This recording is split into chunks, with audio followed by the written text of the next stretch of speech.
Welcome back to another episode of Even Tacos Fall Apart. I'm your host, MommaFoxFire, and today's episode is truly nothing short of extraordinary.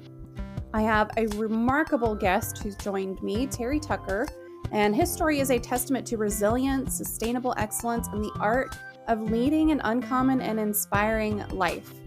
Terry's journey is a powerful one, from his days in law enforcement to facing the tremendous challenge of cancer. But what sets Terry apart is not just his ability to overcome adversity, but his profound wisdom in finding purpose and fulfillment amidst life's most trying moments.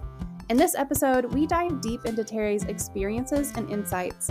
We explore topics like self-talk, motivation, embracing adversity, and most importantly, how to live life to the fullest no matter the circumstances. Terry's perspective is a shining example of how each of us can navigate the storms of life and emerge stronger, wiser, and more determined. So let's get to it and get our inspiration on. Okay, hello everyone. Welcome to another Mental Health Monday. I'm really excited for our conversation tonight. I was having a little bit of technical difficulties in that I forgot to do stuff, and now we're blaming it on the dog, and that's just how we roll, and that's okay. But I want to welcome everyone and also welcome our guest tonight is Terry Tucker. I'm really excited to talk about some of his experiences. He's had a wide range of them. So Terry, first of all, thank you just for joining us today. I really appreciate you taking the time. Well, Mama, thanks for having me on. I'm really looking forward to talking with you. Absolutely. So a little bit about Terry. Oh, and we do have a question queue. Let me open up this question queue. So if you have any questions as we're going through, you can type in ! The letter Q, follow it with your question. If you're on Twitch, if you are on YouTube or Kick, feel free to just put it into the chat and I'll make sure that I get that question asked. But if you are on Twitch, we have a nifty little tool that you can use via chat. So a little bit about Terry. Terry is a motivational speaker, author, and international podcast guest on topics of motivation, mindset, and self-development. He has a business administration degree from the Citadel, where he played NCAA Division I college basketball, and a master's degree from Boston University. In his professional career, Terry has been a marketing executive, a hospital administrator, a SWAT team hostage negotiator, a high school basketball coach, a business owner, a motivational speaker, and for the past 11 years, a cancer warrior, which has resulted in the amputation of his foot in 2018 and his leg in 2020. He is the author of the book Sustainable Excellence: 10 Principles to Lead Your Uncommon and Extraordinary Life. And Terry has also been featured in Authority, Thrive Global, and Human Capital Leadership magazines. I've got lots of socials if you are looking to connect with Terry via his website, blog, LinkedIn, Facebook, Twitter, Instagram, or you're wanting to buy his book. I've got a whole bunch of links for you. Let me grab those and I will post them. And it's not letting me post the Amazon link, so I'll do that one separately. There we go. All right, that should be everything. So there you go. If you're looking to connect with Terry, feel free to click through to any of those and we will get them, get you guys connected. So again, Terry, thank you so much for joining us. We do already have a community question, so let me pull that up and get everything in here. Bite mark is on top of it, and I am not on top of it. So we'll get it here. All right, so first question of the night. What is your favorite poem? My favorite poem is If by Rudyard Kipling. Yeah. I really kind of go back and forth between that one and The Road Less Traveled by Robert Frost, but I think I'm going to settle on If tonight. Yeah, that's a really good one. And I've got a link to that one on Poetry Foundation if anybody wants to go check it out. It is a very good poem. And The Road Less Traveled is a very good one as well. So if you're looking for a second recommendation, that's a good one too. For sure. Okay, let me get that cleared out of the queue. Yes, I'll hit that there. So as I just talked about in your bio, you've had to reinvent yourself many times, or you've had the opportunity to reinvent yourself many times. We talked about the basketball and marketing and hospital administration. That's a lot of things. If you had to pick a favorite of the careers that you've had, what was the best? And also, conversely, what was the worst? Yeah, I think the best, I always felt my purpose was to be in law enforcement. And so I will definitely say that the best job I ever had was being a police officer. And I know it's not popular today, to be in that line of work and things like that. But being a SWAT team hostage negotiator, even kind of moved it up a notch. Usually SWAT, they're the best trained, the best officers with the best equipment. And I wanted to be part of that. I wanted to be part of the best. I've always wanted to be part of the best my whole life. So when an opening came available on the negotiating team, for those who don't know, SWAT's usually divided up to the tactical team, which is the men and women who we used to say get all the toys, the different weapons and armored cars and things like that, and then the negotiators. And we used to joke with them that if we did our job, they didn't get to use all their little toys and things like that. So being in law enforcement was absolutely the thing I loved the most. The worst job, I don't know if I had a worst. I mean, they all had pluses and minuses. I loved being a coach with the players.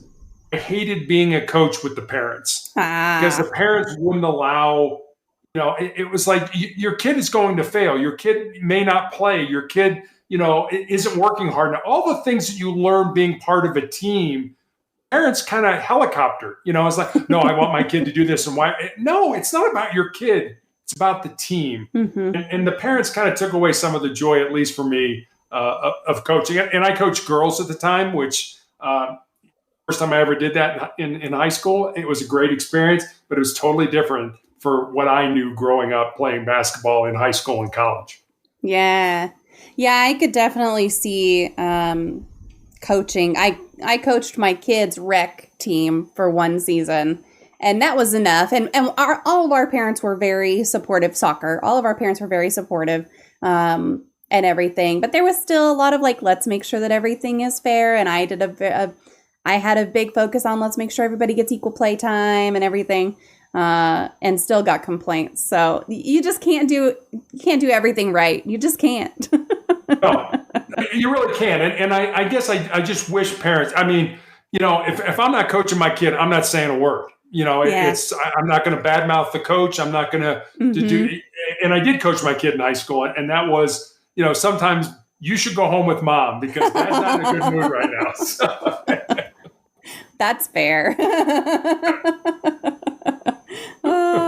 Yeah, and I feel like being part of a SWAT negotiation team, that is such a team mentality too. It's something that I definitely could not do. I don't have the patience.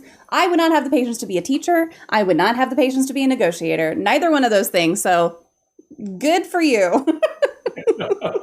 It really was a lot of fun. And I worked with good people.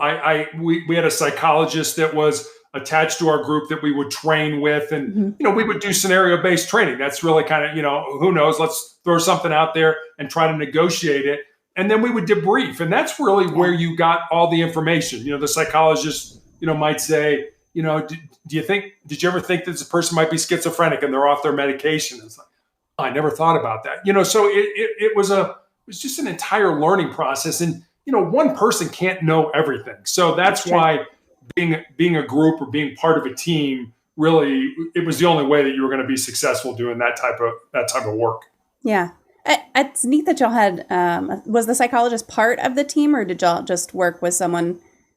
Just with training. Yeah. He wouldn't come out at 3:00 in the morning, when we'd get a call up. And that's fair. He kind of got that cushy part of it. Yeah, exactly. I'll train with you, when you train, but that's during the day. But I'm not coming out at 3 in the morning with it. So I am going to fix my camera real quick because it's blurry. So give me just a second. Hopefully that'll fix it. There we go. Okay, that's better. So now after your battle with cancer, I know that that's ongoing. You kind of found out what it's like to fight for your life. So you're a motivational speaker, you're a writer, you have a published book and a blog. What are the biggest challenges for you when it comes to writing and speaking, and what do you love about it? I think just, putting myself out there. I'm a very private person to begin with. And so, to open up, to be authentic, to be genuine and say, I don't have all the answers or, I messed up in this situation and stuff like that.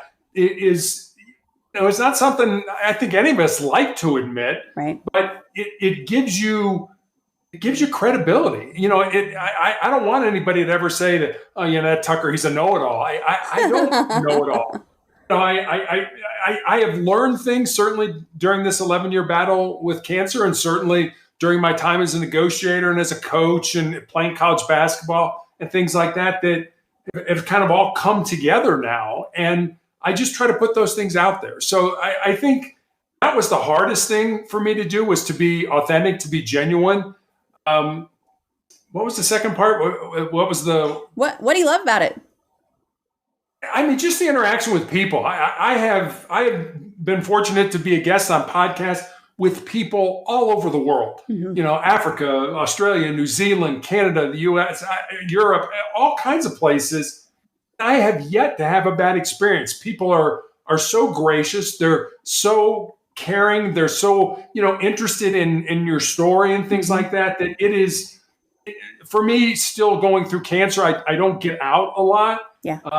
Being around people, I have tumors in my lungs, could be a little dicey for me. So to have an interaction with somebody, halfway around the world I love it. I learn as much from them, I think, as they learn from me. So I just love the people part of it.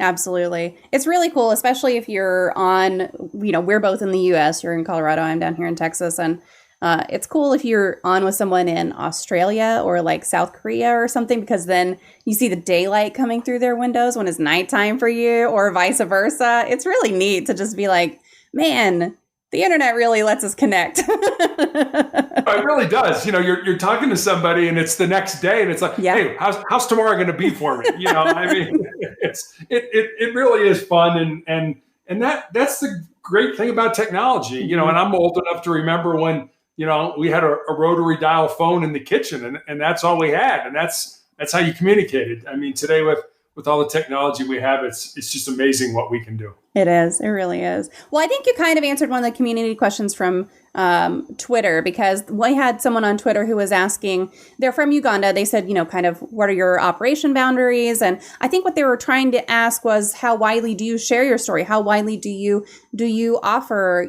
those kinds of connections? So you said you've talked to folks in Africa and all over the place. So it sounds like the answer is everywhere. I really do. I have been... I just did a podcast with an individual in China for the first time. I love that. But yeah, Africa and New Zealand and Australia, all over Europe, New Mexico or Mexico, Brazil, Chile, those kind of things. It's just been great because it's all kinds of different cultures. Mm-hmm. And like I say, I learn as much from these people as I think they learn from me. So it's just a lot of fun for me to do this. That's awesome. Bite Mark says hot. Tomorrow's going to be hot. You are not wrong. I'm jealous of Terry's rain. He was telling me before this that they're going to get some rain up there. I'm like, it just skipped over us. It went, no, we're not going to hit North Texas. We're just going to keep going over that way. Do you have a serial killer or true crime story that fascinates you? I have a story. So, I mentioned I felt my purpose was to be in law enforcement. Mm-hmm. My grandfather was a Chicago police officer from 1924 to 1954. And so he was in law enforcement in Chicago during Prohibition, when alcohol was outlawed in the United States, during the Great Depression, the late 1920s, early 1930s. And when the gangs, Al Capone and those guys were shooting up the town. And he was actually shot in the line of duty. And it's interesting. It was not a serious injury. He was shot in the ankle, taking a homicide suspect. This individual and an accomplice had robbed a bank in Chicago, and the accomplice had shot and killed the teller. And so there's a section of the law. It's called acting in concert. So if you're committing a bank robbery and your friend kills somebody, well, you get a murder rap as well. Right. And so this person was the bank robbery and also the homicide. And so my grandfather was in the detective bureau, had just taking him back to the lockup. And he reached in and grabbed my grandfather's shoulder holster, pulled it out. They wrestled, gun went off, shot my grandfather in the ankle. Okay, no problem. It was in an area where there were a bunch of cops. They subdued him, and that was fine. So he ends up going to trial on the homicide of the bank teller and the attempted murder of my grandfather. During the trial, the defendant's sister slips him a gun. And, again, this is 1933. Oh, my gosh. Slips him a gun. He takes off out of the courtroom. There's a rookie police officer coming in the back of the courtroom. He shoots and kills the rookie police officer. Oh. Doesn't get away because it's the old style elevators where they had the grate on the inside that you had to close the grate before the door closed. And so he doesn't get away. He gets convicted of the bank robberies and the 2 homicides and the attempted homicide of my grandfather, and is sent to the electric chair. And he dies in the electric chair 6 months after he's convicted.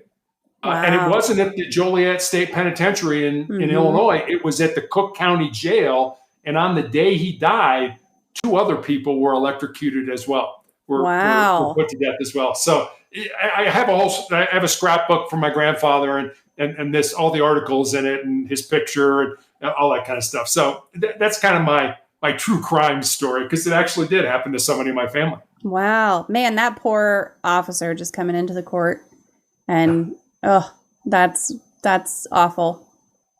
But I'm glad that your grandfather was okay, though.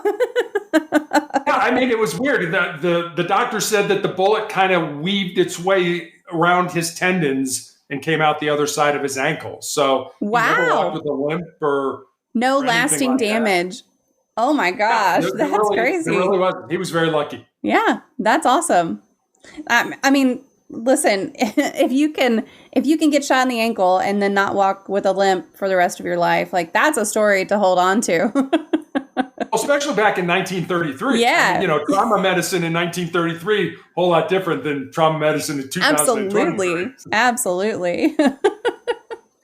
So, as a cancer survivor and former college basketball player, you have faced both physical and emotional challenges. How did those experiences shape your perspective on resilience and mental strength? I think one of the big things that I learned from being part of team sports, and I started playing basketball or organized sports. I mean, I gravitated toward basketball, but I played football and baseball growing up. And played all the way up till I graduated from college when I was 21. I think what being part of team sports, and I think I call it sports for me, but it can be whatever team you're on, whether it's your colleagues or your family or whatever it is. We're all part of a team somewhere. Was the importance of being part of something that's bigger than yourself. You realize on a team that if you don't do your job, not only do you let yourself down, but you let your teammates down, your coaches down, your fans down, your parents down, etc.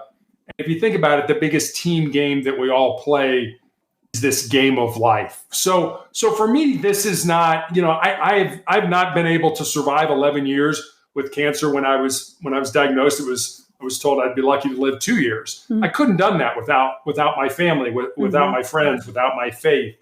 And so you've got to have a support system in some way, shape, or form. And I've been incredibly lucky, including the doctors, the nurses, the medical technicians and therapists that helped me along the way. I don't want anybody to think I don't have bad days, because I absolutely do. There are days that I cry. There are days that I feel sorry for myself. There are days that I get down. I am treated every 3 weeks now for the tumors in my lungs. The entire week I'm at the hospital. So by the end of the week, I'm beat up mentally, physically, emotionally, spiritually, everything.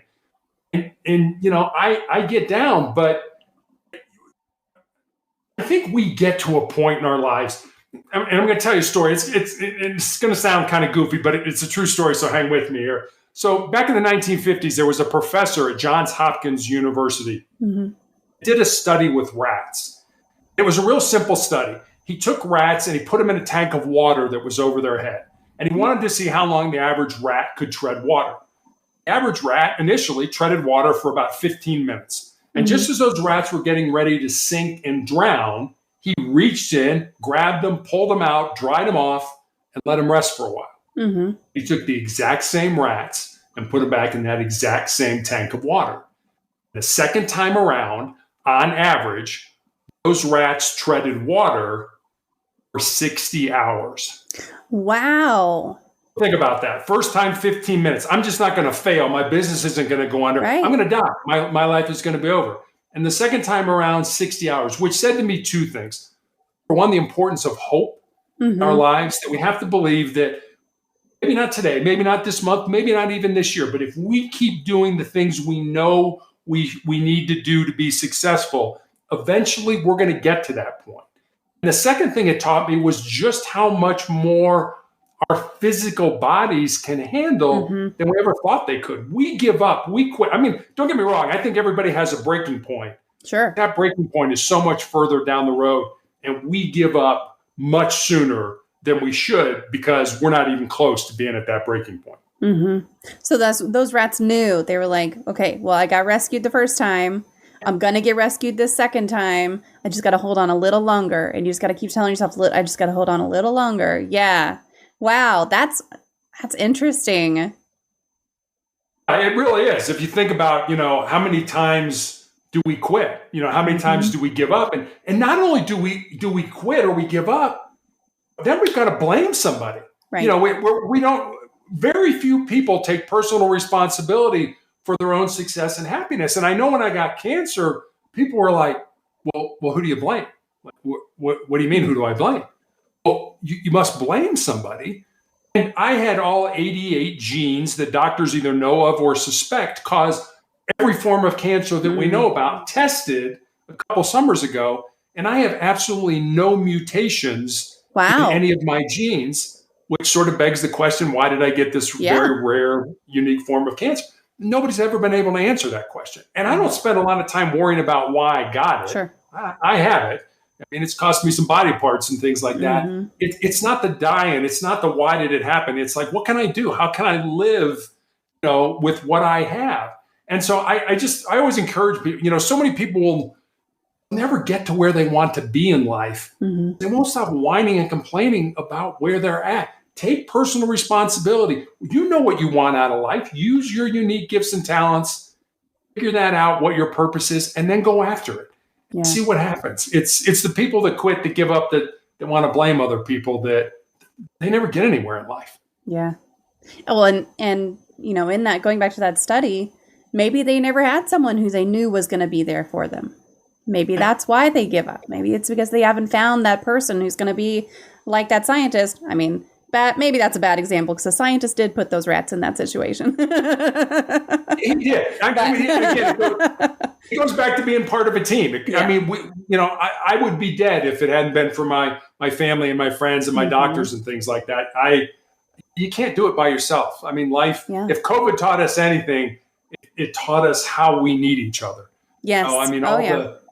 The incidents of alcoholism, drug abuse, domestic violence that occurred during COVID. No, we need each other to be successful in life. Yeah, we really do. Growling said those rats must have hated that guy. You're not wrong. I'll bet they did. The second time when they're on their 59th hour, they're like, where is this goddamn scientist? He's got to be coming back soon, right? Right? This is too long of a lunch break. He needs to get back here.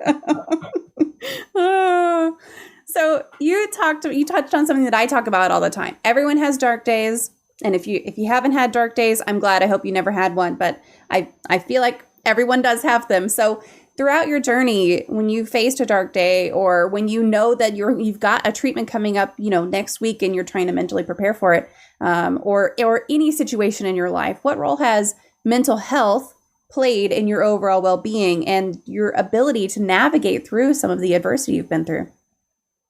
I think it's paramount. It's sort of at the top of the list. Our brains are hardwired to avoid pain and discomfort and to seek pleasure. So, to the brain, the status quo, the way things are right now, hey, comfortable, familiar, it's good, don't mess with it. The only way we're going to grow, the only way we're going to get better, the only way we're going to improve is if we step outside those comfort zones and we do things that make us uncomfortable. When my players would probably tell you, when I was coaching high school basketball, I used to always tell them, you need to become comfortable being uncomfortable. And I always, it's like, well, how do you do that? How do you develop that resiliency? It's not hard. You just do the things you don't want to do. I need to study for this test that's coming up. I don't want to do that. Study for the test. I need to clean the house. I don't want to clean the house. Clean the house. I need to go to the gym. I don't want to go to the gym. Go to the gym. It's callousing your mind. It's doing those hard things that we know we don't want to do. We absolutely know we don't want to do them. And I think the other part of it is controlling what we can control. I went to college, as you mentioned, at the Citadel, which is a military college in South Carolina. And one year we had a president by the name of James Stockdale. And he was a Navy fighter pilot during the Vietnam War in the 1960s and the 1970s. He was actually shot down, and he spent 8 years as a prisoner of war. Wow. Eventually won our nation's highest military honor, the Medal of Honor, for what he did to organize the prisoners and things like that. And I didn't spend a lot. I mean, he was the president of the college. I was a cadet. So I didn't spend a lot of time with him. I remember being at an event one time. Somebody asked him, who survived that ugliness, that torture, that abuse, those beatings? He said, let me tell you who didn't survive. He said, it wasn't the big, strong, tough guys that thought that they could handle any kind of abuse or torture. He said they didn't survive. The other thing, and this kind of surprised me, he said the other group that didn't survive were the optimists. These were the people that thought, well, we'll be rescued or let go by Thanksgiving or Christmas or Easter. And Thanksgiving, Christmas, and Easter would come and go, and they'd still be prisoners, and they would die of a broken heart. He said the people that survived were the people who figured out what they could control and controlled it. And he said, for us, it was basically the thoughts in our mind and the breathing in our lungs. Everything else was at the discretion of the enemy. When we ate, when we slept, when we got beat, when we got mail, everything else was at their discretion. And we spend so much time trying to control things that are so outside our purview, we can't control. And that's where I think the mental illness, that's where everything sort of piles on us. It's like, oh, that's going to happen. And, I got to get an IV, and then they're going to stick me here, and then I'm going to do this. And it's like, I have no control over any of that. Right. Absolutely no control. So I guess I would say my long-winded answer, sorry, I'm going to come back here with it. That's okay. My long-winded answer is basically understand what you can control in your life and control it, and let the rest of the stuff go. Because it's just going to drive you nuts if you try to control that as well. Yeah. So that does bring up, I know that you have 4 truths that you use to guide the decisions that you make in your life. And I know that that's kind of tied to what you were just talking about as well. So would you mind sharing those with us? Sure. The 4 truths. I have them here on a Post-it note in my office. So I see them multiple times during the day, and they constantly get reinforced in my mind. They're just one sentence each. The first one is, and I think this is the most important one. People used to ask me which one I thought was most important. And I used to say, I think they're all equally important. The more I read and the more I educate myself in that, the more I really think this one. And it's control your mind, or your mind is going to control you. And that's kind of what we just talked about. Well, what can you control? The second one is embrace the pain and the difficulty that we all experience in life. Use that pain and difficulty to make you a stronger and more resilient individual. The third one I look at kind of as a legacy type of truth. It's this: what you leave behind is what you weave in the hearts of other people. And then the last one, I think, is pretty self-explanatory. As long as you don't quit, you can never be defeated. And I refer to those 4 truths as kind of the bedrock of my soul. I think they're just a good place try to start to build a quality life off of. Yeah. I love the sound of those. I mean, it's really something that you can tell just from your personality and from talking the little bit of time that we have been talking already, that those really are things that you take to heart and that have helped you in your battle with cancer, just in your life in general, and everything. I'm sure at times it can be really challenging to live by them. And I'm sure if people are hearing those for the first time, they sound kind of scary, right? Because embracing your pain is not something, like we've been talking about, that anyone wants to do. Controlling your mind is something that is really hard to do. So is there anything that can help someone who looks at those or hears those 4 truths and finds them to be a little too difficult? Is there anything that you can tell them that might help them settle into living by those? Yeah, one of my favorite authors is Ernest Hemingway, and Hemingway had a quote that said, "Life breaks everyone. And afterwards, many are stronger at the broken places." And I think it just goes back to every day. And I do this. I absolutely do this. I'm just not, talking the talk. I walk the walk every day. I do at least one thing that makes me uncomfortable, that makes me nervous, that scares me, that is potentially embarrassing. It doesn't have to be a big thing. If you do those small things, those difficult things, those uncomfortable things every day, when the big disasters in life hit us, and they hit all of us, we, lose our jobs, somebody close to us dies, we find out we have a chronic or a terminal illness, you'll be so much more resilient to handle that pain when it presents itself. So, the way you prepare yourself is you do those things. And like for what? And I told you a little bit, if you don't want to clean the house, clean the house. If you don't want to go to the gym, go to the gym. And like for me, the other day, I was like, I hate the dentist. I hate going to the dentist. But I picked up the phone and I made my 6-month dental appointment. And I'm sure some of your audience is like, oh, that's no big deal. When you hate the dentist as much as I hate do, the dentist. Yeah, that's a big deal. So it's just doing those little uncomfortable things every day that eventually builds up that resiliency over time if you do it. But people don't want to do uncomfortable things. Right. We're hardwired to avoid that. So that's really the first thing you got to do. You got to make yourself do something every day that's uncomfortable. Yeah. And that's hard. That is hard. It's hard to do. First of all, if you've done enough uncomfortable things, I'm sure you get to a point where you're like, I don't know, what can I do that's going to make me uncomfortable today? And you just gotta find something. But yeah, the dentist is probably one that I should put on my list for tomorrow.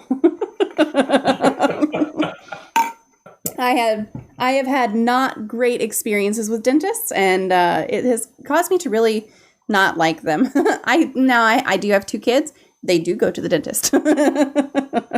But I personally am like, I'll take them in and they'll be like, so are you here for an appointment too? I'm like, no. My teeth are good. What are you talking about? Yeah. Mine are fine.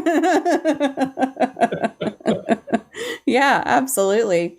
Bite Mark says, I get out of bed every day and it's uncomfortable. And sometimes the scary thing is getting out of bed, right? Sometimes the scary thing is starting your day. It's putting one foot in front of the other. And maybe that is your scary thing. Absolutely.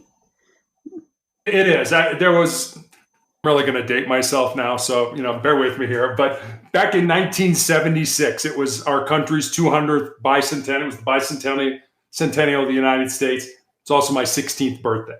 There was a gold medal winning Olympic swimmer by the name of Shirley Babishaw. And she had one of the greatest yet simplest quotes I've ever heard. And this is what she said: winners think about what they want to happen.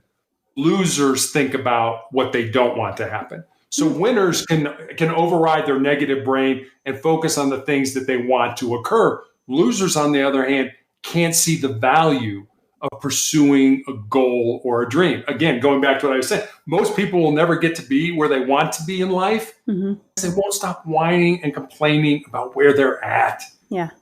You need to take personal responsibility for your own success and happiness, because like it or not, nobody's coming to your rescue. Nobody's going to do it for you. As much as you'd like that, as much as we would all like that. I mean, we all need help. Don't get me wrong. The bottom line is it's your decision whether you want to get up, like you said, do I want to get out of bed today? And, I spent 5 years on a drug when I was initially diagnosed called interferon that gave me severe flu-like symptoms for 2 to 3 days every week after each injection. I took those weekly injections for 5 years. So imagine having the flu every week for 5 years. And sometimes, literally, like you said, for me, winning the day was getting out of bed and making it to the couch. Yeah. That's how lousy I felt. That's how horrible, I felt. And there was a period of time, I never thought about suicide, but there was a period of time where I was like, oh God, I always felt there was a difference between living and not dying. I felt I was in that not dying mode. I really wasn't contributing anything. It was all, I was just taking. I was taking from my family, my friends and all that, because I was just trying to survive. I got to survive today. And I'll figure out how to survive tomorrow. I would ask guys like, look, I'm not living. I'm just not dying. Just take me out of this. I have a very strong faith, and God didn't take me out of it. But I think what he did was give me the strength to keep going just one day at a time. Right. You know, it's interesting, the difference, you said there's a difference between living and not dying. And I think that that's really true. And for a lot of people, sometimes the not dying is like the most that you can do in any given day. But you got to keep having that hope that tomorrow you're going to be able to actually live and that you're going to be able to do something, that getting out of bed on a given day is not going to be so hard. And that's not going to be your uncomfortable thing. That might be the uncomfortable thing today, but maybe in a week, getting out of bed won't be the uncomfortable thing anymore for that day. What's the point of living if you can't feel alive? Growling, I like that. I think that that's a fine line to walk, but I do like that quite a bit. Yeah, I think you're absolutely right. I mean, we can't do anything about the past. We can't go back and change it or fix it or do anything like that. But we can start from where we are. We can start from right now and move forward. And I think where people get caught up sometimes is they're waiting for every little piece to be in the right place. And then when that happens, they'll do it. There's a man by the name of Jesse Itzler, and he's married to Sarah Blakely. And Sarah Blakely is the founder of a women's undergarment company called Spanx. Mm-hmm.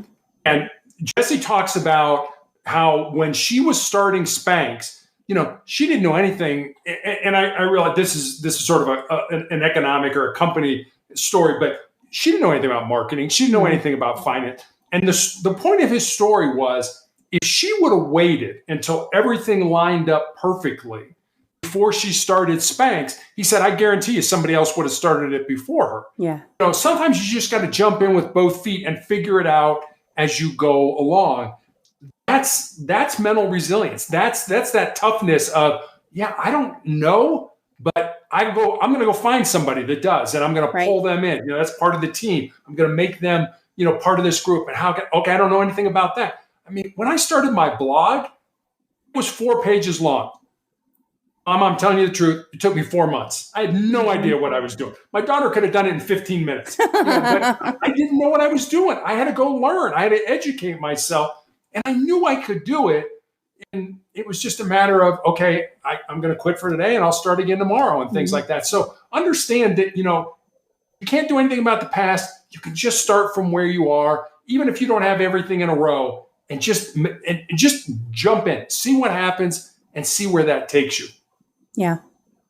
So I am going to sidetrack for just a second, because the thing that Growling said, he said that is a James Bond quote. And fun fact about me, I have never seen a James Bond movie. Not because I don't want to, but just because every time one is out or like I'm trying to pick a movie, James Bond does not come to my brain. Like, which one was the James Bond quote? What's the point in living if you can't feel alive? Oh, okay. Yeah. So that's just, of all the movies that I've seen, and I have seen so many movies, I have never seen a James Bond film.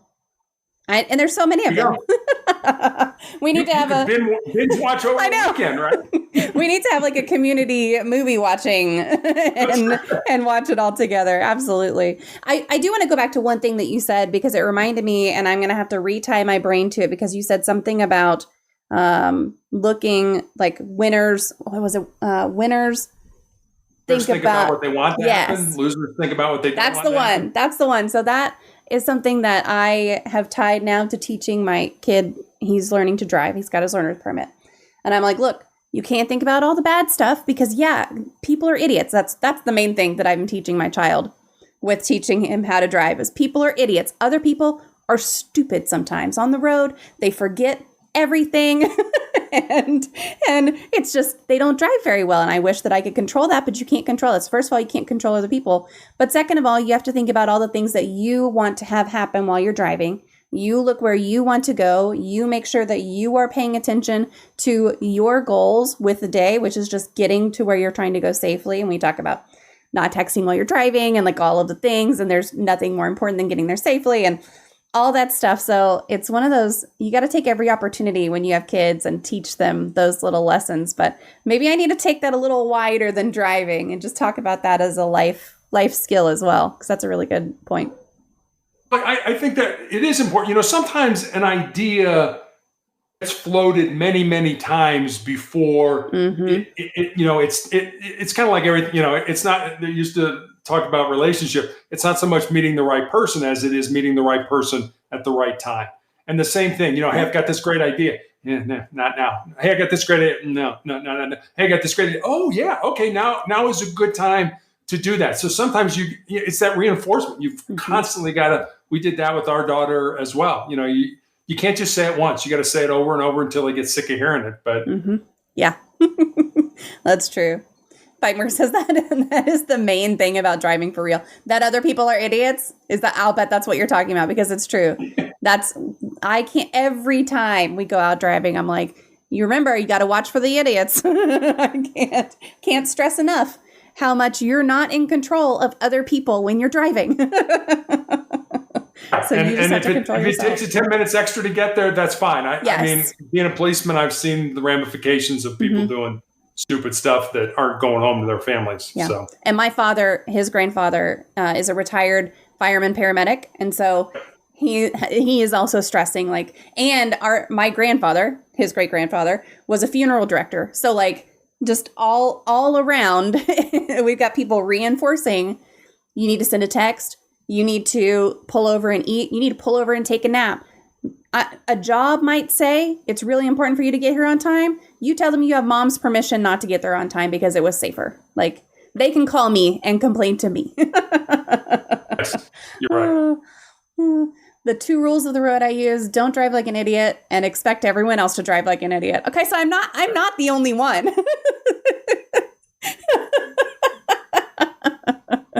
Thinks other people on the road are stupid. All right, we're going to get back on track here, because boy, do I like to get sidetracked. I want to talk about your book. So your book is titled Sustainable Excellence: 10 Principles to Leading Your Uncommon and Extraordinary Life. And I would love to know, what are some of the principles out of that book, or that you put into that book, that were particularly transformative to you? And I will, sorry, before you answer, I will go ahead and post a link if anyone's interested in this book. Here's an Amazon link for you. Okay. Yeah. Each of the principles is a chapter. And it's always fun for me as an author when somebody reads it and reaches out, because there's always one principle, one chapter specifically that resonates with them, and the chapters are not in any particular order. Number 1 isn't any more important than number 7 or anything like that. But the one, I wrote them all, but the one that resonates with me the most, it does, because I'm almost ashamed to say it, I've done this plenty of times in my life, is this is the title of the chapter. Most people think with their fears and their insecurities instead of using their minds. And I know I've done that.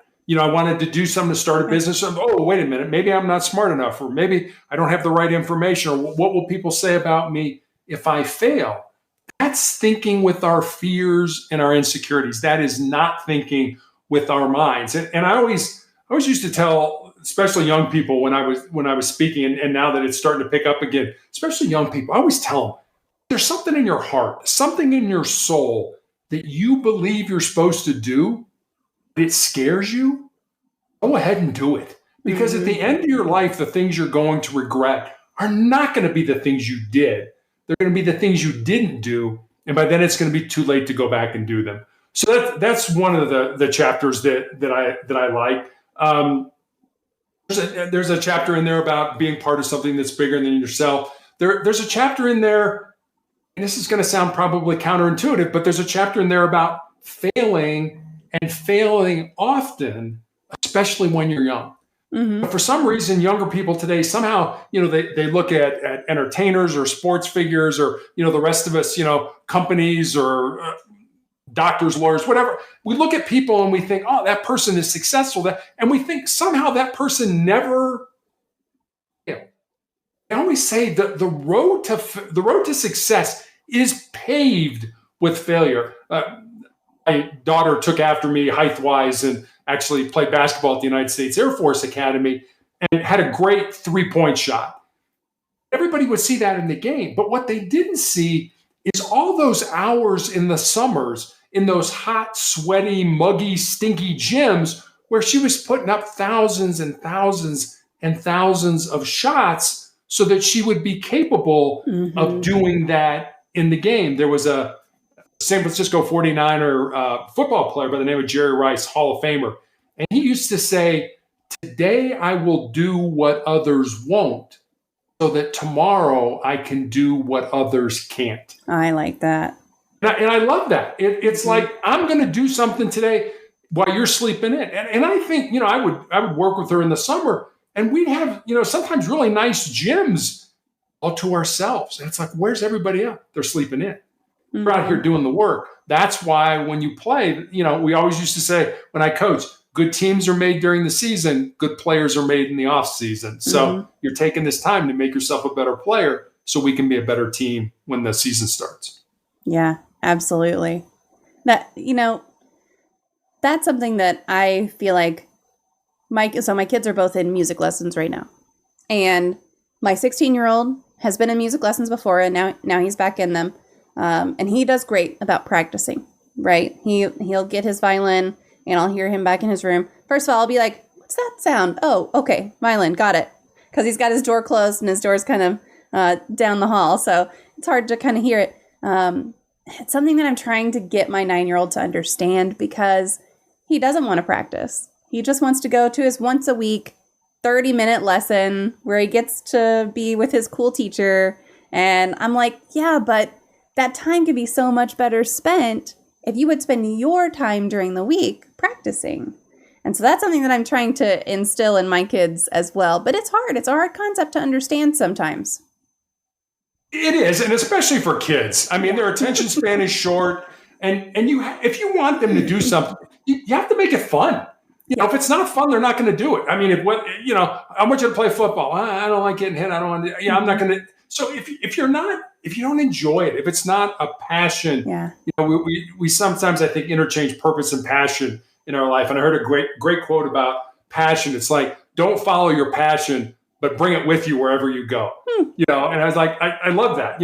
Follow your purpose. We all have a purpose, a unique purpose in life, but it's got to be fun, especially for kids, because their attention span is short. And if they don't enjoy it, they're just not going to put in the time to it because it's, I don't want to do that. I did that as a kid. I'm sure you did that. Absolutely. I don't want to do that. I played French horn. I can't tell you the number of times. Well, hopefully my mom never watches this, but I can't tell you the number of times I wrote down my practice times on the French horn for my band log and then just signed her name at the bottom of it. Yeah, she practiced. But yeah, I mean, I definitely had those moments when I was a kid because I started in 6th grade, I think, with the French horn. But by the time I got to high school, it was like, okay, well, if I don't do it, that's punishing myself. Oh, mom does already know. Oh, mom already knows. No, I know. I'm aware that my mother knows that I had to fill out a band log every week. She knows she did not sign those band logs every week. She was not presented with the band log to sign every week. So she knows.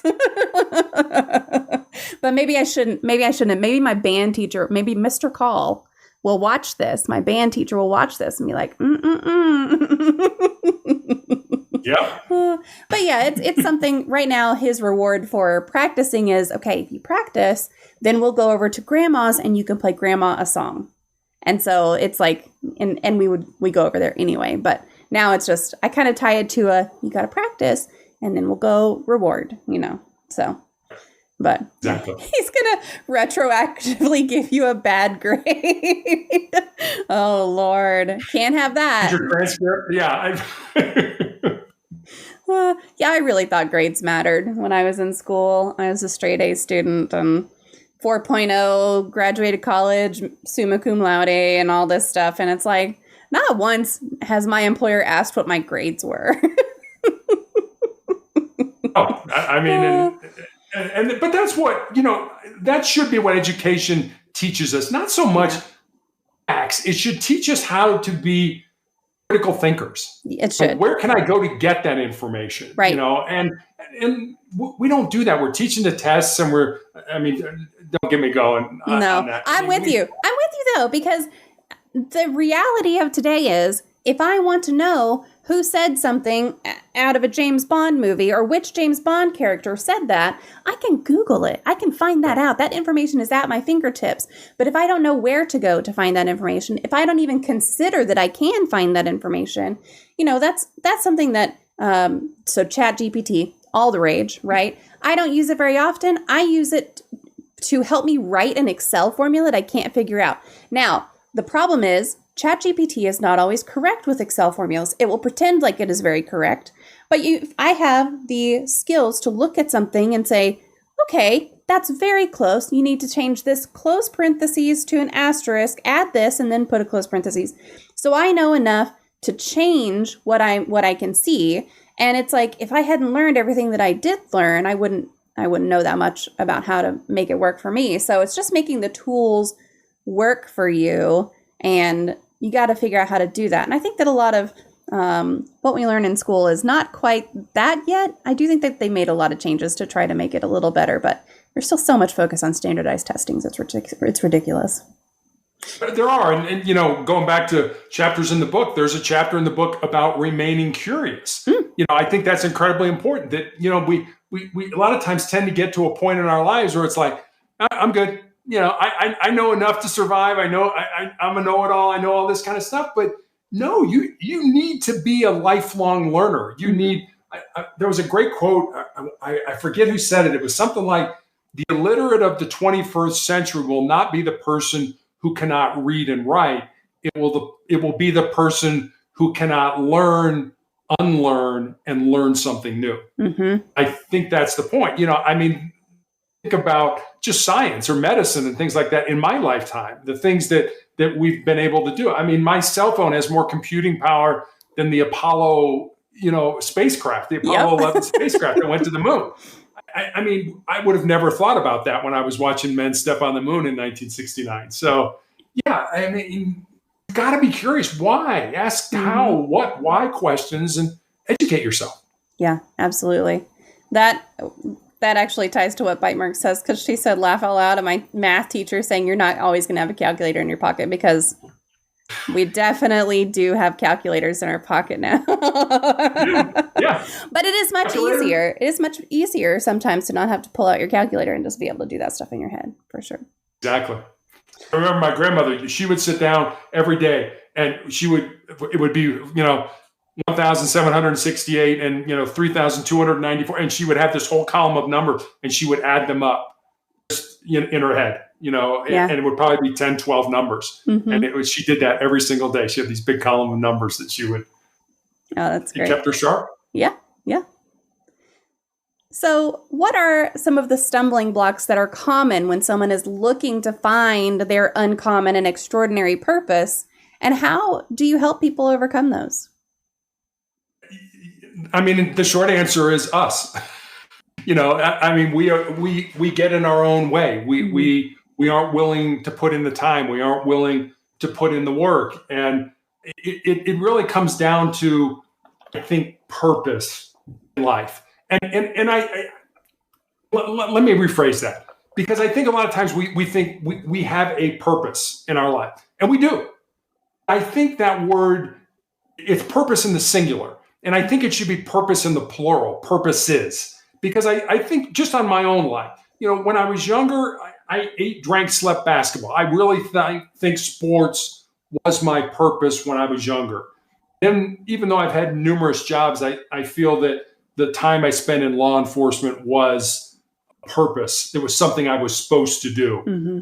And now, with having cancer and, in all honesty, more than likely coming towards the end of my life, I think my purpose has changed again to put as much goodness, positivity, motivation, love back into the world as I possibly can with whatever time I have left. So, we all like to think that our purpose should be our job or our occupation. And if it works out that way, that's great. But don't feel that if it doesn't, your purpose could be, to write or to paint or to be a podcast host or whatever it is.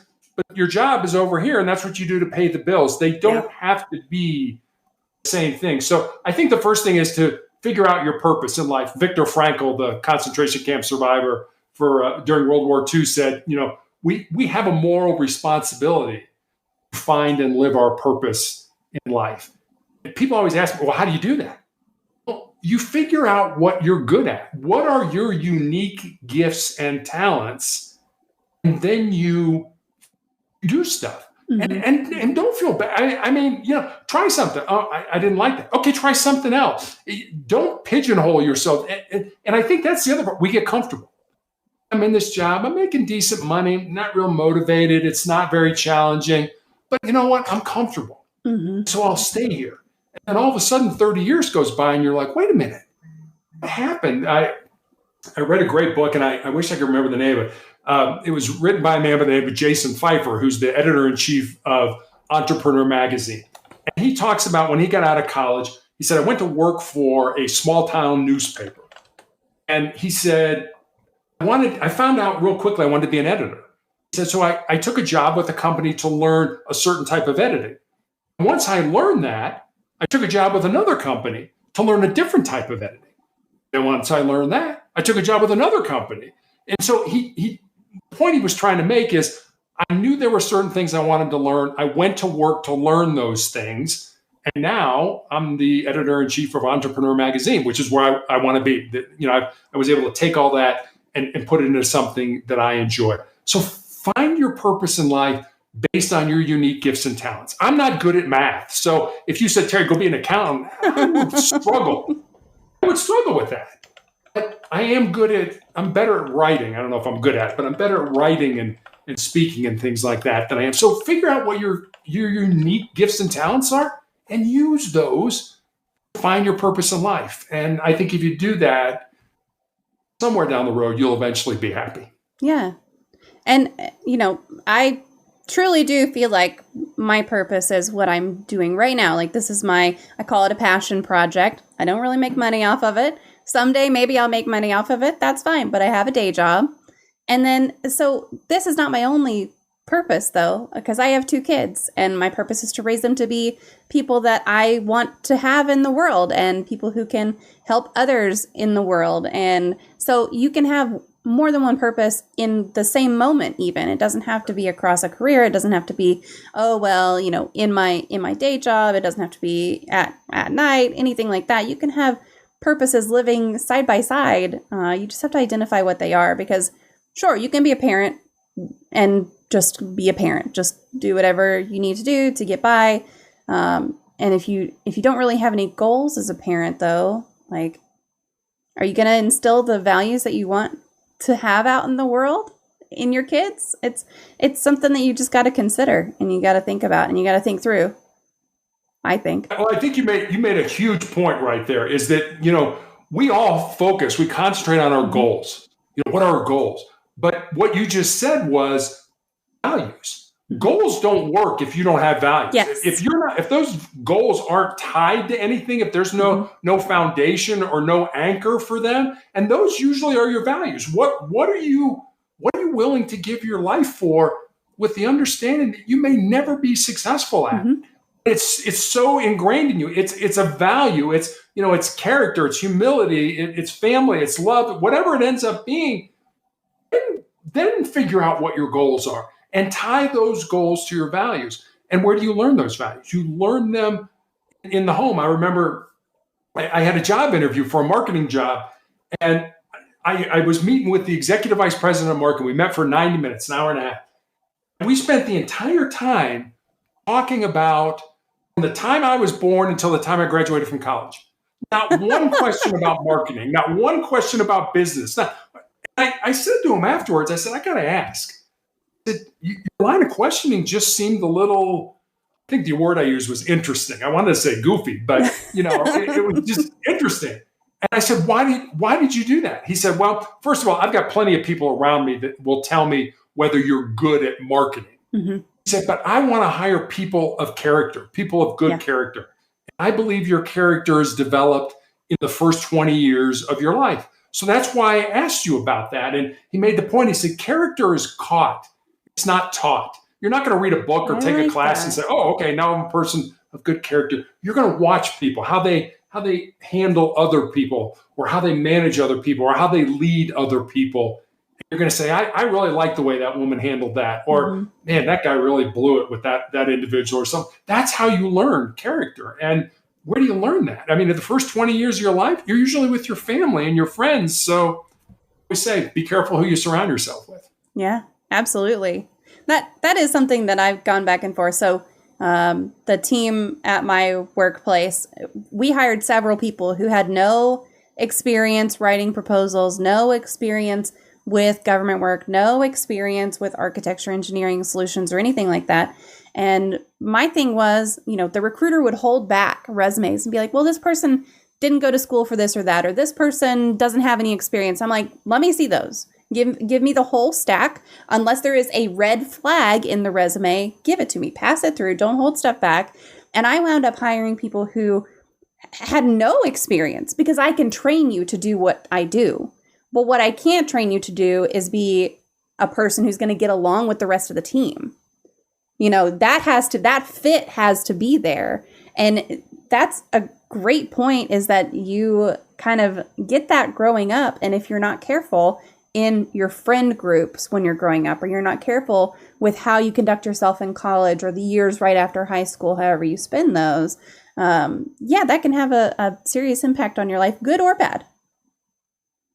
It really can. And I don't think people realize that. And I always tell people, if I didn't know you, I knew the 5 people you hung around with the most, I could tell you all about your character, your dreams, your goals, what motivates you, what's important in your life, even not having never met you, because of the people you hang around with. Right. And there's an old quote about, if there are, 3 Einsteins in the room, you're the 4th person in the room, chances are you're going to be the Einstein. If there are 3 billionaires in the room and you're the 4th person, chances are you're going to be the 4th billionaire. It's the people you hang around with. So hang around with people that make you better, that make you smarter, that care about you, that are willing to tell you the truth, even if it risks the relationship with you. Mm-hmm. Those people are worth weight in gold. If people who are willing to say, Terry, you're messing up.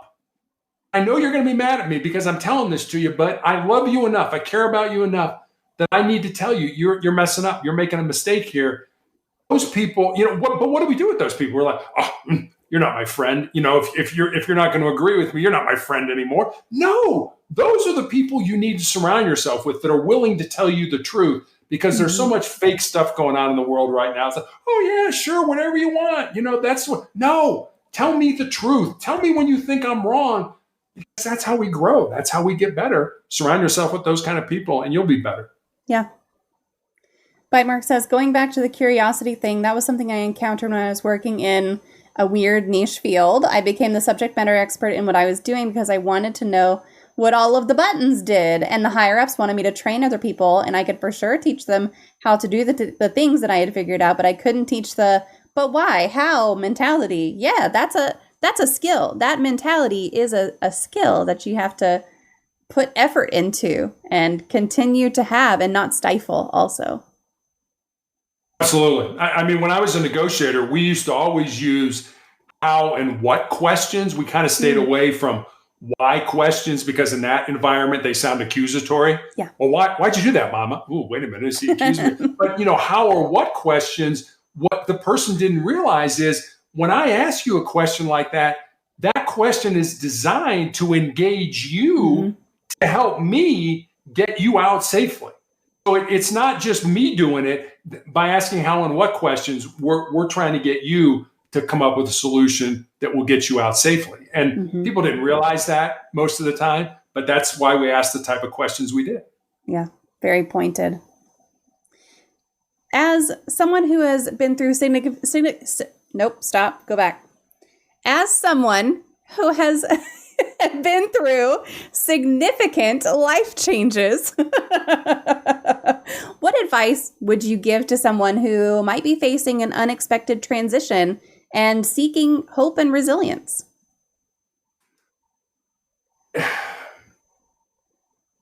I guess I've come to understand something about life as like I said, I'm more than likely coming to the end of it.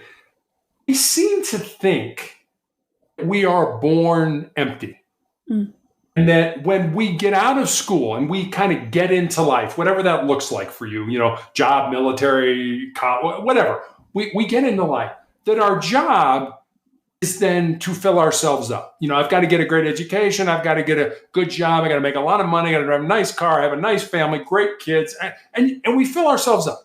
And we think that somehow doing that is going to make us happy or fulfilled.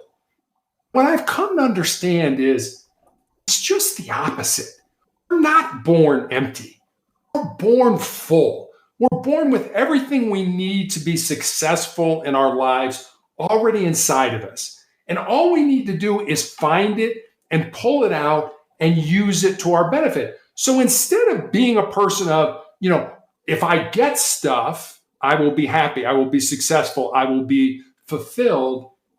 No, it's not what you get, it's what you give. Your job in life should be to empty yourself out with your unique gifts and talents, certainly for the betterment of yourself, but I think also for the betterment of your family, your friends, your community, your country, and things like that. And if you look at it that way, most of us remember Fred Rogers, Mr. Rogers from Mr. Rogers' Neighborhood. He educated so many kids, including me, on public television. He died in 2003. His family was going through his effects, and they found his wallet. Inside his wallet was a scrap piece of paper that had 4 words written on it that he had written down. And those 4 words were, life is for service. If you make it about you, you're never going to be happy because it's never going to be enough. You're never going to have enough money. You're never going to have enough stuff. If you make it about others, if you make it about giving your life to other people, to making their life better, you will be rich beyond your imagination. I like that. And I mean, who doesn't love Mr. Rogers? That's just... Can't go wrong with Fred Rogers. You really can't. I mean, and that's something that I feel like I get a lot out of, is helping other people. And I know that sometimes when you are not in a good place yourself, it is hard to help other people. For me personally, I get a lot out of helping other people, so it's a little bit selfish. Because if I can go on to Twitter, or I can go on to a heart support forum, or I can go on to something else somewhere in the Discord and talk to people who are going through a hard time and give them some words of encouragement or something, then I feel like I am doing something that's helping other people, which then helps me feel better. So it's a little bit selfish, but find something that helps you feel like you're contributing, whether that is helping other people. Sometimes it's not. Maybe it's gardening and helping the bees and butterflies, whatever it is. If you can find something that's going to kind of help you feel a little bit fulfilled, but not something that is just only, trying to drag things in. It's putting something out also. Bees and butterflies are better than people. I mean, sometimes that's true. Sometimes I do feel that way, Bite. I do sometimes feel that way. I think that goes back to what we were talking about earlier. When I said, yes, I get down, I get depressed, I feel sorry for myself. Absolutely. When I do that, I'm looking inward. It's, woe is me. It's all about Terry. And I find a real simple way to kind of break that cycle, break that chain, is to go help somebody else, to go make a phone call to, I'm at the hospital more times than I care to admit, hey, how's it going? You want to have a cup of coffee? Do you want to sit and talk? Whatever. Now all of a sudden the focus is not on me and how bad things are, or how bad I feel. Now all of a sudden the focus is on another person and trying to make their life better. And it's just amazing how your outlook changes almost the snap of a finger. Yeah, absolutely. I know that you're in a lot of treatments and you're, still battling cancer and everything. So is there anything that you do now in terms of self-care or other purposeful exercises or activities to kind of keep you going? I pray for about an hour every day. I have met so many people along this journey that have asked me to pray for them, or are not, unfortunately, here anymore because they lost their battle. And so I spend time praying, asking God to help them. I certainly ask God to help me and my family as well. But prayer is a a huge importance in my life. And I think something that goes along with that, there's another book written by a man by the name of Steve Magnus, and it's called Do Hard Things. And Magnus talks about, he tells a story in the book. I don't remember if it was a researcher or a professor. But what they did is they took younger people and they put them in a room. And the only thing in the room was a table and a chair. And they were not allowed to have any devices, no cell phones, no nothing. And they were to stay in the room for about 10 minutes. The only other thing in the room was a buzzer. If you pressed it, you received an electric shock. 68% of the men and 25% of the women shocked themselves. And the outcome of that study was that we are not comfortable with ourselves. Mm-hmm. We're not comfortable being alone. We need that device, that cell phone, that tablet, whatever it is, because Sally said something about me, or Mike said something about me. Oh, you didn't like my hair today, or you didn't like my outfit today. And now all of a sudden we're getting our validation from somebody who's mm-hmm. not spent 1 second walking in our shoes. They are moving into your brain. They're moving into your head, and they're occupying space because you're letting them. Who cares whether they don't like your hair that day or they don't like your outfit? Why is that important? So prayer is incredibly important to me. Mm-hmm. And I spend time every day being with myself. I put everything away, no devices. It's not a meditation. It's not a prayer time. It's just I'm with me. And wherever my mind goes, it goes. And I let it go. I just find I'm much more comfortable with myself and my own validation. And I'm not seeking validation from somebody, kind of out in the universe that's saying, Terry did that podcast. I really didn't like it. Okay. I did a good job. I know I did the best I could that day. Mm-hmm. So you may not like it. That's okay. But I'm not going to say, oh my gosh, I'm a terrible podcast guest because Bob or John or Tom or Sally or whatever doesn't like what I did. Okay, mm-hmm. That's fine. I'm not going to be able to make everybody in the world happy. If I can make one person happy, then today's been a good day. Yeah.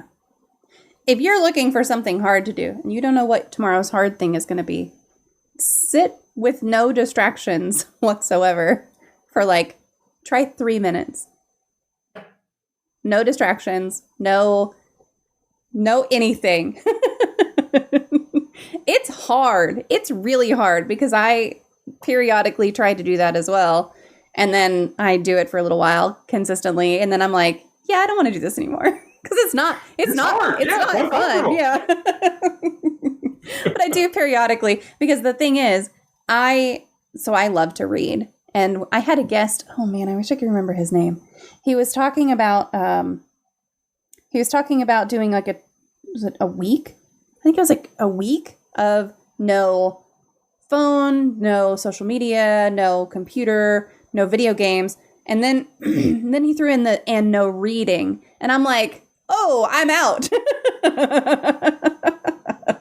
Because it's hard. It's hard to just sit with your thoughts and let them be. That's a really hard thing to do. It really is. That's when the subconscious comes through and, it can get scary. The demons of doubt kind of come in that period of time. But in order to squelch the demons of doubt, they have to come through. You have to recognize that they're there and deal with them. And if you can do that in a quiet, sort of, reserved setting, peaceful setting, it's much easier to do that than, mm-hmm. You've got 2 kids, they're running around and you're oh my gosh, this is going on. I got all this stuff to do and I got to run a household. That's hard to do. It really is. Yeah. The dopamine cleanse stuff. Yes. That's the one. What was his name? I've had over 100 podcast guests, and sometimes, first of all, my memory for names is shit. I can picture things, but I can't remember names for shit. So that's on me. That's my bad. But second of all, once you've had that many, it's hard to remember which one was which. You can't make everyone happy. Okay, I hear you. All right, I try. I do my best.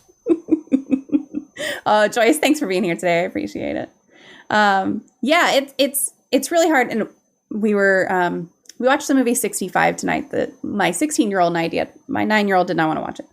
But while we were watching it, my 9-year-old just ran through the room to get water and ran back through. And it was so funny because it was so disruptive, just him running through the way that he did. It was like he was this little streak of chaos. And my 16-year-old and I kind of looked at each other, and I was just like, how? How is he so chaotic all the time? He didn't even touch anything. He didn't touch anything. He didn't say anything. He was just running through the room. But it was like he took up so much space in the room with his teeny tiny little body. It was just chaos. So yeah, it's hard to tune out the distractions sometimes, especially if you have kids, and especially if your mind goes in 1,000 different directions like mine does all the time. But if you're struggling for a hard thing, try to do just 3 minutes of no dopamine input whatsoever. That's difficult. Well, we are to our magic moment of the stream, and I do happen to have a magic wand. So if you could wave this magic wand and eliminate one common opinion, misconception, or theory surrounding mental illness, disabilities, or talking about mental health, what would it be?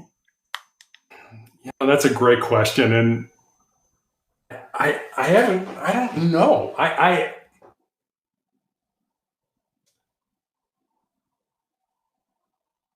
I guess the one word that I hate, and when I was coaching basketball, I never ran I never ran for punishment. I never was like, okay, you did something bad, let's run. Never did that, except for one thing. I heard anyone say, I can't. We can't do this, or I can't do this. If I heard that, I ran them. So they knew that. And so that was the only, if you're going to run, you may mess up, but I'm not going to run you. We're going to learn from this. So I think that this whole self-talk thing, that, we tend to get buried in those, as I said earlier, those demons of doubt. And it just builds on itself. I can't. And it just keeps going. So I don't know if that's answering your question, but if I could get rid of that word, I can't. I'm not able to right now. If I keep working at it, maybe I can down the road. It's just, it is so self-defeating. Bruce Lee, the martial artist, used to talk about how be very careful how you talk to yourself. Because I'll give you this example. I'll give you a basketball example. If I took a basketball and I went out on the court and I started to practice free throws, there would be a certain area of my brain that would engage. If we could look at it under an MRI, that would light up. If I thought about taking that basketball, going out onto that court and shooting those free throws, that exact same area of my brain would light up. So be very careful. We all talk to ourselves, whether we like to admit it or not. We all have this self-talk. Be very careful what you say to yourself, because if you keep saying over and over and over, I can't, eventually you're going to hardwire your brain to the point where, yeah, you're right, you can't. And I've had people come up to me numerous times during my cancer journey and say, Terry, I could never do what you did. Sometimes I can be a smart aleck. I know that's hard to believe, but sometimes I can be a smart aleck. And sometimes I'll look at him and I'll be like, yeah, you're right. You can't, because you've already defeated yourself in your own mind. You've already decided. Already said, you know what, I can't do this. Well, don't even start that, because you've already defeated yourself in your own mind. At least go into it with an open mind that this may be hard, but I'm going to give it everything I have. So I guess I would just try to get rid of the word can't in our vocabularies. Absolutely. I think that answers the question for sure. Thank you. Well, we've kind of come to the end here. So what I'll do is I'm going to post your socials one more time. So if anybody wants to connect with Terry, here's social links. Again, LinkedIn, Facebook, Twitter, Instagram, blog, all that good stuff. And then also a link to the book. So if you're interested in buying the book, feel free to pop on there and do that. And Terry, I'll just open it up to you and say if there's anything that we didn't get to, or resources or anything additional you want to say, the floor is yours. Thank you. I will leave you with one story. I had a nurse recently ask me what it was like to have my foot amputated in 18 and have my leg amputated in 20. And I told her it certainly hasn't been easy. I had my leg amputated in the middle of the COVID pandemic, and I'm 6'8", so learning how to walk again, falling is not an option. You get hurt from this height if you do that. But what I told her was, cancer can take all my physical faculties, but cancer can't touch my mind, it can't touch my heart, and it can't touch my soul. And that's who I am. That's who you are, Mama. That's who everybody who's listening to us really is. And we spend a lot of time on this vessel, this house. We eat right, we go to the gym, we reduce stress, we get enough rest. And I'm not telling you not to do that. You absolutely should do that. What I am suggesting is maybe every day, spend a little more time working on your heart, your mind, and your soul. This body is going to die. It's going to decay. It's going to go away. But your heart, mind, soul, those are things that are eternal. They're everlasting. I don't think we spend nearly as much time working on them. So I guess my last thought would be spend some time each day working on who you really are, your heart, your mind, and your soul. I love that. That is a great message. 100%.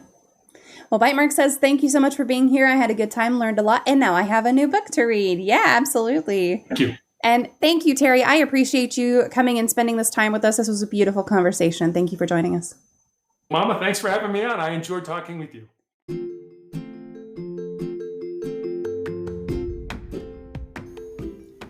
I hope you found that conversation as inspiring as I did. Terry's insights on sustainable excellence, resilience, and leading an uncommon life are truly invaluable. Before we wrap up, remember to connect with Terry on his social media profiles, check out his blog, grab a copy of his book, and as always, if you enjoyed this episode, please take a moment to subscribe, rate, and leave a review. Your feedback and engagement fuels my motivation and to keep bringing you these incredible stories, but it also helps reach more people. Anything you do as far as clicking on something, whether that's a like button or a subscribe button, or typing out anything, really helps algorithms across platforms recognize Even Tacos Fall Apart as something that is valuable to listeners. If you have a remarkable guest in mind, or you want to share your own thoughts on today's episode, don't hesitate to reach out to me. You can find me on all socials as MommaFoxFire, or visit tacosfallapart.com for more info on how to connect with our community and what our community is all about. Thank you for tuning in to Even Tacos Fall Apart. I want you to stay inspired, keep learning, and until next time, remember, even when life crumbles, it is an opportunity to build something even better. Take care.